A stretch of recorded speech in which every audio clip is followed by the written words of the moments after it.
Day, all around the world, millions of children go to work instead of going to school. 218 million of them, to be specific, or 1 in every 7 children worldwide. That staggering statistic is from a new report by the International Labour Organization, released as the United Nations marks its day against child labour.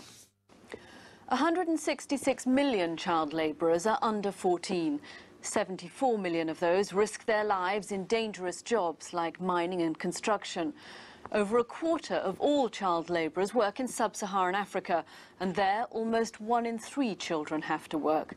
Our correspondent Orla Guerin has visited a copper mine in the Democratic Republic of Congo. There, 800 children mine copper and cobalt that goes into household electrical items and batteries for mobile phones. Some are as young as 5 or 6. And they earn less than $1 a day.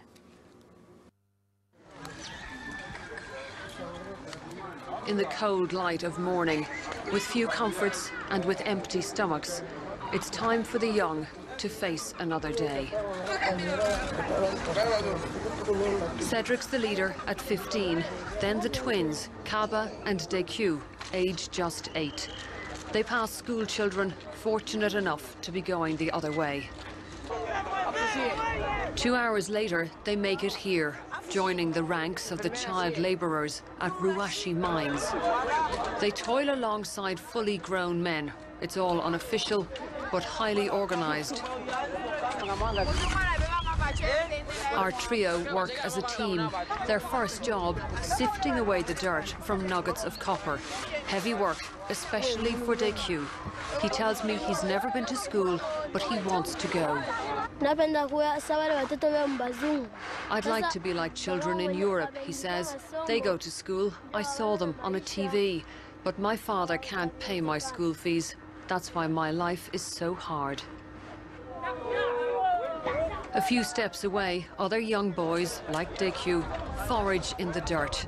The older ones get paid more, so many of the organisers here prefer to use a child. In this one mine alone, there are close to 800 children hard at work. They can be as young as 5 or 6 years old. There are no safety standards. No one has protective equipment. The children are working with bare hands and bare feet. And while there is big money being made in all of this, it's not going to those here who are doing the digging.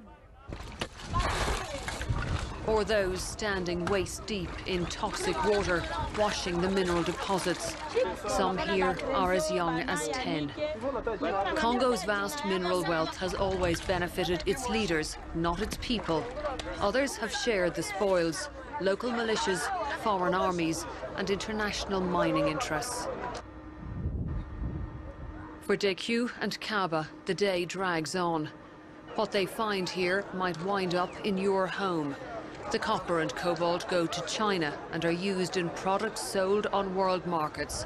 Fridges, TVs, batteries for mobile phones.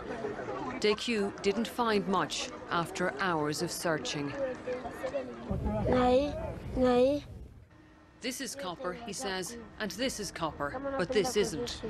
If there's less than 1 kilo, I won't get paid a lot. What the twins get is a handful of food and hardly any money. That's all the local buyers will give them. Cedric is still hungry and facing a trip here to the toxic lake. Soon he's in the filthy water, washing cobalt with his bare feet. The mine's new owners, Metarex Limited from South Africa, wouldn't talk to us on camera. They inherited all this and say they don't condone child labour. Childhood isn't meant to look like this. The irony is, without the mine, their future may be much bleaker. But the company wants all the informal miners out over time, including the children. We joined Cedric and the twins on the long walk home after their 12-hour day.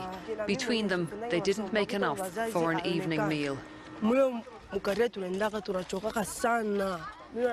We get very, very tired in the mines, he says. We spend all day there. It's horrible work. Now we are just going to drink some water and fall asleep. At home, they wash the grime away, but tomorrow they'll be back in the mine. They go 6 days a week. Still, these boys have their dreams. Cedric wants to be a mechanic. Kaba and Dekyu both want to be pastors. Orla Guerin, BBC News, Katanga.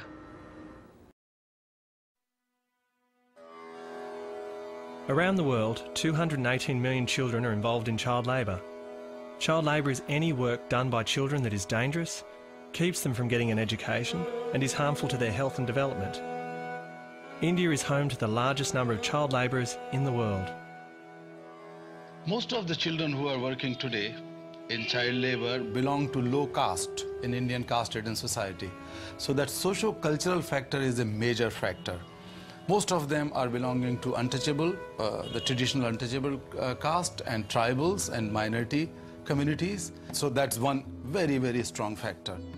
The number of children are forced to leave the villages, or sometimes the labor recruiters go in search of cheap labor, and they look for those areas which are poverty-stricken areas, those areas which have floods and waterlogging, the areas which have drought, so drought-hit areas, natural disasters, definitely.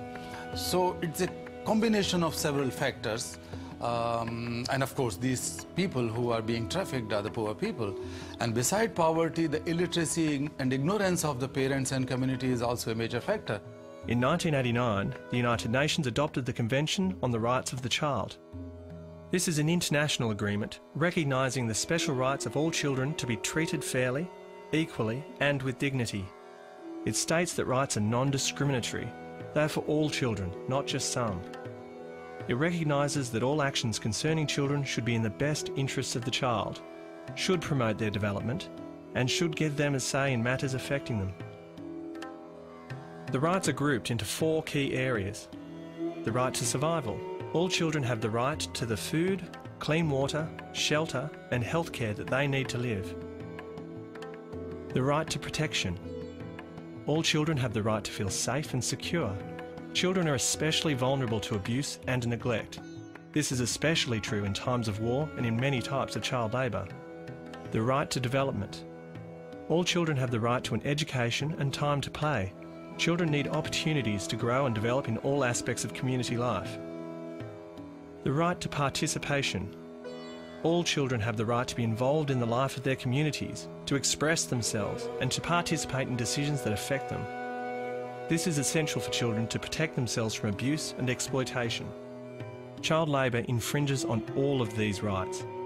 Unfortunately, we have the largest number of child labour in the world. At least 60 million children, according to non-governmental statistics, are still working in various forms of child labour.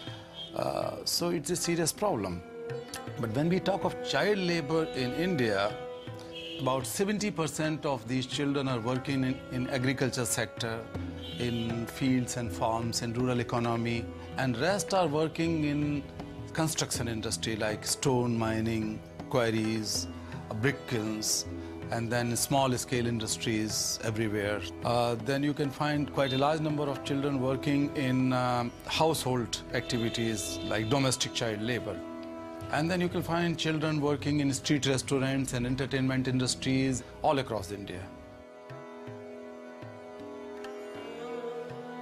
Child labour has existed for generations and is not easy to eliminate.